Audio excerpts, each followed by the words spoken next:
What do all of these fragrances have in common? They clock out early like it's their last day of work and they don't care.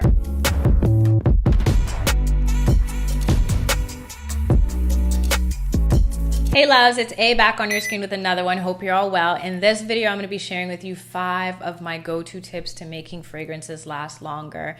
I'm the type of girl, I'm all about the subtle, sophisticated scents, but sometimes I feel like these scents be clocking out of their shift early. So in order to make them last longer or to make them more present while you wear them, these are the tips and tricks that I use to get the most out of my perfume without just dousing myself in it. I hope you guys enjoy this video. If you do, you know what to do. Tap the like and let's get into it. So the first tip is the absolute best tip. I actually learned it many moons ago, back in the day when I used to work at Victoria's Secret. And hey, when they first told me about this, I thought it was just a marketing gimmicky kind of thing because it's layering. When I worked at VS, they said start off with the body wash, the scrub, the eau de parfum, the toilette, and pack the body spray for all day.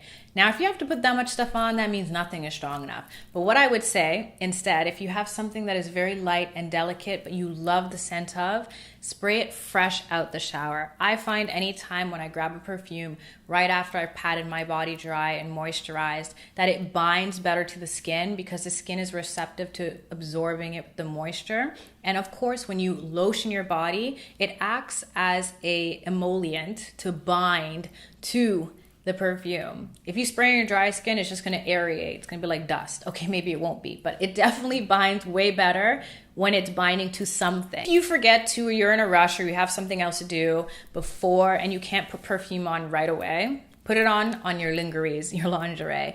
Anytime I've sprayed my bra or my bralette or even my spirits bra, because it's binding to my clothes instead of just my body, it lasts longer. And with these delicate scents that maybe you won't quite smell into your clothes, it's gonna be a nice little burst when someone embraces you and they can smell it on your clothes. Or when you're out throughout the day, you don't have to worry about, you're running a bunch of errands and you're getting really busy and the scent is gone because it's still with you on your clothes.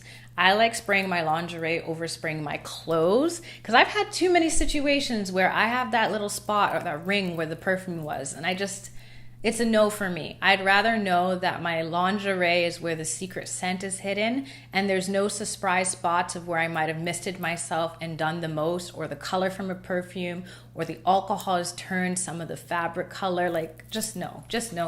My third point, the most important one, I'm sure you know this, but if you don't, you're gonna know today. Your pulse points are your best friend. Whether a perfume is strong or weak, you always wanna spray your wrists, the inner part of your elbow, if it's summertime, behind your knee, and even your Achilles heel, behind the ear and the neck. These are all pulse points, essentially where you would check your pulse, and that's where the blood is gonna flow and allow the different notes to aerate. This is where you can get the top notes and the mid notes. Trust me, spray your elbow and then spray here, and you're gonna see that it smells different and it also lasts longer here. That's because the warmth from your body and the pulsating of the pulse is gonna allow the aromas to do what's supposed to be done. I love spraying my pulse points, but I also, on top of spraying my lingerie, will spray my décollage and also sometimes even my lack of cleavage, but just in between there, because I feel like it lasts longer there. Wherever your body is giving off heat, it's gonna actually work to activate the aromas in fragrances like these. The fourth tip, similar but different, is, Similar but different is to not only spray your pulse points, but to take elements out of a fragrance that you love to make it more potent. So let's use this one over here because I love Killian Princess. Why did they discontinue this? Sephora, I need to speak to you.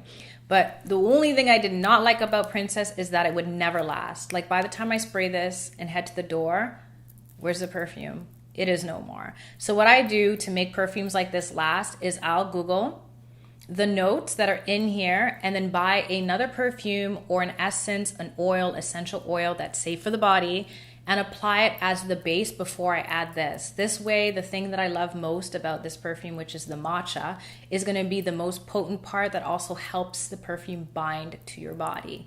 You can also do this by mixing and layering other perfumes. Say you have a perfume that's similar, different, or complements well. You spray that first, you spray this on top. Trust me, it will last, and that's what you call a signature scent. The last tip is when all else fails, create a cloud, okay? I don't really like this tip, to be honest. I only really do it if I'm in a rush and for whatever reason I need to refresh myself, but I'll spray above me, kind of like in a spiral motion. That way you're creating a tornado of fragrance. It's gonna stick to your hair, it's gonna bind onto your shoulders, it's gonna lightly mist your clothes without staining it. So create a cloud. Essentially, I'm sure you've seen this before.